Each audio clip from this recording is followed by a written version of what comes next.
Telugu YouTube ఛానల్లో మీ వ్యాపార ప్రకటనల కోసం 9154949554 కి కాల్ చేయండి.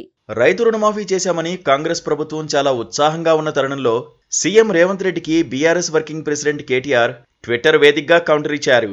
సీఎం రేవంత్ రెడ్డి గారు ఇంతకాలం అటెన్షన్ డైవర్షన్, ఇప్పుడేమో ఫండ్స్ డైవర్షన్ అంటూ ఎద్దేవా చేశారు. ఊరించి 7 నెలలు ఏమార్చారని విమర్శించారు. మీ రుణమాఫీ తీరు చూస్తే తెలంగాణ ప్రజలకు గుర్తొచ్చిన సామెత ఒక్కటేనని, చారానా కోడికి బారానా మసాలా అంటూ ఎద్దేవా చేశారు. రైతు రుణమాఫీ అయిన రైతుల కన్నా కంటతడి పెట్టిన కుటుంబాలే ఎక్కువన్నారు.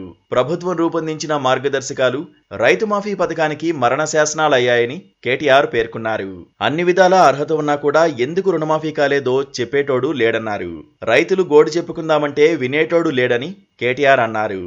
అర్హులైన లబ్ధిదారులు రుణమాఫీ కాక అంతులేని ఆందోళనలో ఉంటే మీరు మాత్రం సంబరాలు చేసుకుంటారా? ఎందుకీ సంబరాలు అని నిలదీశారు. 40 లక్షల మందిలో మెజారిటీ రైతులకు నిరాశే మిగిల్చినందుక, 30 లక్షల మందిని మోసం చేసినందుక ఎందుకీ సంబరాలని కేటీఆర్ నిలదీశారు. 2 సీజన్లైనా రైతు భరోసా ఇంకా షురూ చేయలేదని అన్నారు. జూన్లో వేయాల్సిన రైతు భరోసా జూలై వచ్చినా రైతుల ఖాతాల్లో వేయలేదని, కౌలు రైతులకు ఇస్తానన్న 15,000 రూపాయలు ఇయ్యలేదని అన్నారు. రైతు కూలీలకు 12,000 రూపాయలు హామీ ఇంకా అమలు చేయలేదని కేటీఆర్ విమర్శించారు. అయితే రేవంత్ ప్రభుత్వం త్వరలోనే మిగతా వారందరికీ కూడా దశలవారీగా రుణమాఫీ చేస్తామని హామీ ఇచ్చిన విషయం తెలిసిందే.